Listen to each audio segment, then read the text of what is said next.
Drive. On this drive, Penn State to at least tie the game. Sanders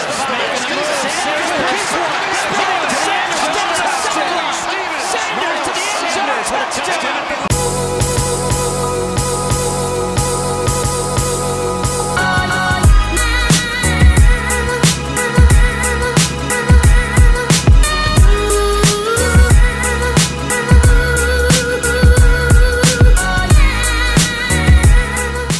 What's up, guys? Welcome back to another Top 25 Breakdown. Today, we head to the Big Ten East with Penn State, number 17 Penn State. They did really well last year. Yep. Looking at their 2017-2018 schedule, my bad, they had really good wins against Iowa and Wisconsin, who both were in contention for the West. Yeah. The West, yeah. And along with the Wisconsin one, I think is a really good one just because Wisconsin has a Heisman contender in Jonathan Taylor. So that's a tough running back they're playing against. Yeah, they had really good wins against those two, and then they kept it close against Ohio State, which they kind of should have beat Ohio State, but they kind of gave that away a little bit. They played close against Michigan State, but then when it came to the big boys, yeah. Michigan, they got throttled. They got a spanking. It's tough. It's always tough to play at the big house. It's very tough to play at the big house. The good thing for Penn State, is they bring back a lot of good pieces. They do bring back Jahan Dotson with 13 catches for 203 yards. KJ Hamler, he had 42 catches for 754 yards. Offensive line does bring back 3 of their starters from last year. They did lose 2 to the NFL draft. And they also have a really good tight end in Pat Freiermuth, if I'm saying that right. He will most likely be the breakout receiver. As a tight end, right? Yeah, as a tight end. And then on the defensive side of the football, they do have a lot of good pieces coming back with Yetur Gross-Matos. He had 8 sacks, 20 tackles for losses. Shaka Turner should be the opposite of him. Who's very young. Robert Windsor, who's an interior defensive lineman. He had 7.5 sacks last year. And then linebackers, they do bring back a very highly touted recruit, which was Micah Parsons, who was a 5-star recruit in 2018. He led the team with 83 tackles, and this helps Cam Brown and Jan Johnson to form a extremely solid linebacker corps for next year. And then shifting over to the secondary, they returned John Reed and Garrett Taylor, and those two are going to be their key their key leaders because of how much time they spent in this defensive scheme. So John Reed had 17 solo tackles and 8 pass deflections with 2 interceptions. As well with Jared Taylor, he also had 45 solo tackles as a safety with 3 interceptions and 7 pass deflections. And I'm thinking these, just because how much older these guys are compared to the other secondary players, they're going to be the leaders. They're going to have the leadership that they need and be able to make up for lack of experience in the opposite corner position or the other safety position that they have, which they're both looking for young guys to fill. Yeah, exactly. So looking at their strengths, defense is a huge strength for them to have, and it's going to be huge for 2019, especially with that defensive front. Just the front 7 on their defensive side is going to be able to get the rushes to the quarterback and stop the run. And very strong. It's going to be very strong. It's going to be able to help the secondary. The secondary that has to replace 2 people. The secondary doesn't have to cover their receivers as long as most other teams have to, just because their front 7 is going to be able to get to the quarterback quickly. So there's a lot of pressure taken off the secondary. Yeah. So pressure is going to be very heavy this year, especially with having that kind of a box, and also defensive ends that could just get off blocks very quickly. Also, they've recruited really well. I think that's one of their big strengths, is that they've recruited really well in the last couple of years. Especially in 2018, they had the number 4 or 6, depending on whatever recruiting website you're looking at. They had a very high recruiting class that year. That's what the year with Micah Parsons and Pat Freiermuth and all them.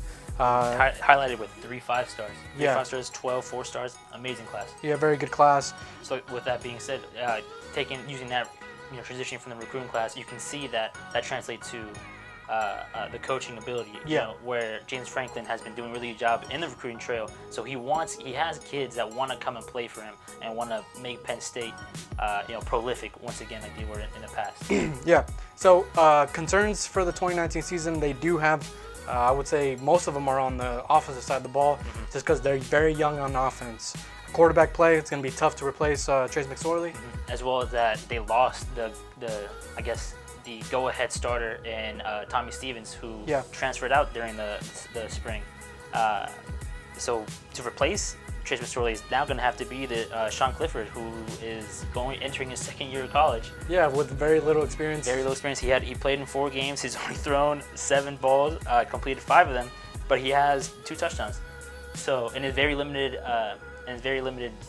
time on the field, they feed him to the wolves. That's tough. That's very tough, especially when you have to replace Trace McSorley. Yeah, who Was their best offensive player. Was That and also Saquon Barkley. Barkley a few years ago, a couple of years ago, I would say. But yeah, it was always a quarterback running back duo who was the catalyst for Penn State offenses. yeah, they do. So they do lose 6 of their starting offensive players. But I think the main concern was they have to do well on third downs.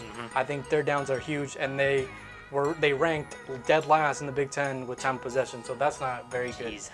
Especially if you want to be successful against the Iowas and the Michigans. Or the and Michigans having a 42-7 loss. Yeah, you definitely need to be playing better at a better efficiency. Yeah, I think, and then also bringing to that is also their scoring was very inconsistent for the most part. They scored 200 and I think it was 222 points in just the first 4 games. In the Jeez. last 9 games, they only scored 219. So I mean, yes, they didn't play very many good opponents in the beginning of the year. Right. But Right. you kind of have to maintain that kind of offense going, especially when you have, I would say, a Trace McSorley, a very good offensive line. Yeah, and you had Miles Sanders at running back. Yeah. You're right. But I do think that the new quarterback, the young receivers, also having Juwan Johnson transfer out, who's heading to Oregon, is a huge deal and a huge loss, because now you have to try to replace him, and because you're already trying to replace so many bodies on the offensive side of the football.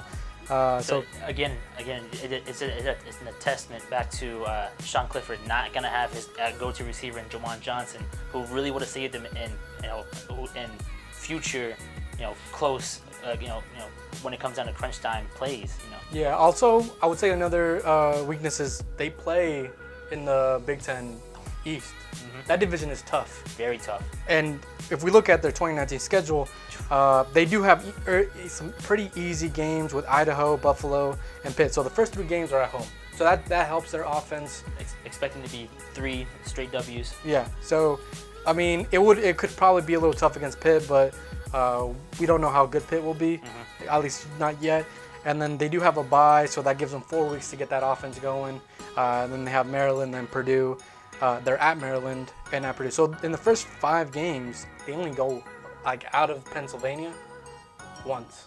Which again, I'm believing that these are games that they should win. Yeah. As long as a quarterback play is answered, as long as Sean Clifford can keep the offense or get the offense to a high efficiency, and also if he doesn't shy away from the task. Yeah, exactly. And then after Purdue, they do have to go to Iowa, which is going to be a very tough game. Iowa's going to be very good. If you haven't seen that, go look at our top 25 breakdown of them. They were number 25. And then after Iowa, they do get to host Michigan, which is a good thing. Yep. It's going to be a lot better to have them at home rather than go to Ann Arbor again, which is going to be tough. But I do think that Michigan game is very key for them. And after that, they have to go to Michigan State. They get another bye at Minnesota, Indiana, at Ohio State, and Rutgers. And then they're good enough for the Big Ten Championship. Hopefully. Yeah. So, just looking at their schedule, I mean, it's winnable, it's workable, it's very for their defense. I think it's manageable that they could lean on their defense a little longer. But I do think that once they start playing the teams like Iowa, Michigan, Michigan State, and Ohio State, they're gonna have to try to actually score points on them. For me, the way I look at it, it's just another same old Penn State schedule. Yeah. Year in and year out, it's the same thing. They have weaker opponents like most teams do, but they never shy away too far from the weakest of competition. Yeah. So they have a Buffalo team who was all right, a Pitt team who did go to the ACC championship game last year. So and then they do have a softball with Idaho. So they're gonna start the year off. They should at least start it off great. Yeah, they should start 3-0 heading into the Maryland game. A lot of momentum, and hopefully in those 3 games you had the offense meshed together and work out most of the kinks. I understand it's very early in the season that you're still going to have some wrinkles. Yeah. So, what do you think? Looking at their schedule, what do you think the worst case scenario is for them? Worst case scenario, just this is only if the offense cannot answer all the challenges or all the things that they're missing out on. I'm thinking maybe 6-6, 7-5 worst case scenario. Yeah, I would have to agree with you. I think the schedule is very tough, and you have teams that are getting much better. I would say Purdue's getting better. Minnesota will probably be a much better team. Maryland could be a little better because they did get a new head coach. Yes, they did. Who was the offensive coordinator at Alabama. So we'll see how good they are. Right. But yeah, with this schedule, I do think that they could fall to worst case scenario is 7-5 if they don't get on the same page offensively. If they still struggle on third downs, if they can't score points consistently. What do you think? What would you say your most likely scenarios for them, like record? Most likely scenario, I'm thinking this team still has a lot of talent. Where I'm thinking they can win a good amount of their games. I'm thinking 8-4 is most likely. Maybe a 7-5 at the worst. I would say not worst case scenario, but Right. 7-5, 8-4 most likely. So 7 to 8 wins most likely is what you think. Yeah, I kind of agree with that. I would say they would go. I think the defense is still that good, and they're going to be so much better than they were last year. Right. So I think in 2019 they will lead, and they will be. The offense is going to have to depend on, this team is going to have to depend on this defense to really kind of keep them in games and probably win them games. Right. Because I think that they will go 9-3. I think they'll probably lose the Michigan-Ohio State game, and then I would say the Michigan State game because they're at Michigan State this year. So again, losing the top three teams in that division, I wouldn't say it's a good thing. I think if they go back to being 9-3, that's pretty tough because you kind of expect them to be in that contention for the East. Yeah, for the East. What do you think? So if everything gets solved, what do you think the best case scenario is for them? If everything gets solved, this team can be. I'm with you on your most likely scenario. I'm with you with a 9-3 and at the very best 10-2. I don't think they break over 10 wins in the regular season. They could get 11-2 with a bowl win, but 9-3. I'm thinking 9-3, 10-2 is my best case scenario for this team. Right. I would say my best case scenario would be 10-2. I do think that this team handles everything really well, especially with that defense. That defense is really big. I love this defense because I love seeing good defenses in the Big Ten. That linebacker core is solid, very good. The defensive front is very good. They're going to be very hard to defend and kind of just block because they have so many good options to go to and to get after the quarterback. I think that they will go 10-2 and probably lose. So I would say the Michigan and Ohio State game, but they would definitely handle Michigan State and which could happen 100%. They can either. In that 10-2 scenario, they're going to take a win against maybe Ohio State, maybe a Michigan or Michigan State. They're going to take a win against one of those three. That Big Ten East is so hard. It's I honestly don't mind either of those, either having Ohio State, Michigan State, or Penn State win it, because they're all very good teams. Very good I think when you start getting into who is better, I would say Ohio State's still at that upper echelon of the top team you have to beat because they can recruit and they can play football like the South. So it's one of those things that they 100%. Yep. I mean, we saw what Ohio State did to Michigan last year, and it was not pretty. Gosh. And the fact that Penn State could do that, keep it close against Ohio State, that says a lot. And hold a lead for the majority of the game. Yeah, I think this Penn State team is a little better than they were. They will be a little better on defense than they were last year, and I think that's what will help them this year. Right. And not only that, Penn State I feel is always known for, or has been known now with Saquon Barkley, with really good running back play. Yeah. So they do have their young guy in Ricky Slade, excuse me. So he was a really good recruit that they picked up, and he's entering his sophomore year now. He's gonna, expect that they're gonna feed this kid. They're gonna give him the ball, and I think he has very big shoes to fill, but I think he's gonna be able to,